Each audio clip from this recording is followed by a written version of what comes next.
رسول اللہ صلی اللہ علیہ وآلہ وسلم نے فرمایا، آدم کا ہر بیٹا ہی خطا کار ہے، تاہم بہترین خطا کار وہ لوگ ہیں جو غلطی ہونے کے بعد توبہ کر لیتے ہیں۔ رسول اللہ صلی اللہ علیہ وآلہ وسلم نے فرمایا، تم میں سے بہتر وہ ہے جو اپنے گھر والوں کے لیے بہتر ہو، اور میں اپنے گھر والوں کے لیے سب سے بہتر ہوں، اور جب تم میں سے کوئی مر جائے تو اسے خیر بات کہہ دو، یعنی اس کی برائیوں کو یاد نہ کرو۔ حضرت انس رضی اللہ عنہ بیان کرتے ہیں کہ رسول اللہ صلی اللہ علیہ وآلہ وسلم نے فرمایا، جب اللہ تعالیٰ اپنے بندوں سے خیر و بلائی کا ارادہ فرماتا ہے تو اسے اس کے گناہوں کی سزا دنیا ہی میں دے دیتا ہے،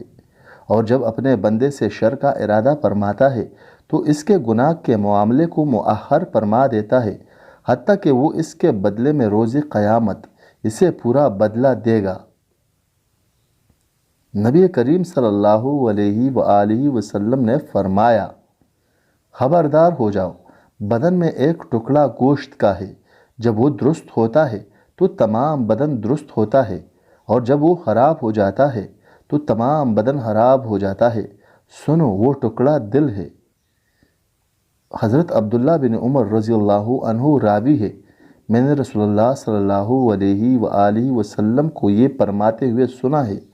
کہ میں سو رہا تھا، اسی حالت میں مجھے دودھ کا ایک پیالہ دیا گیا، میں نے خوب اچھی طرح پی لیا، حتیٰ کہ میں نے دیکھا کہ تازگی میرے ناخنوں سے نکل رہی ہے۔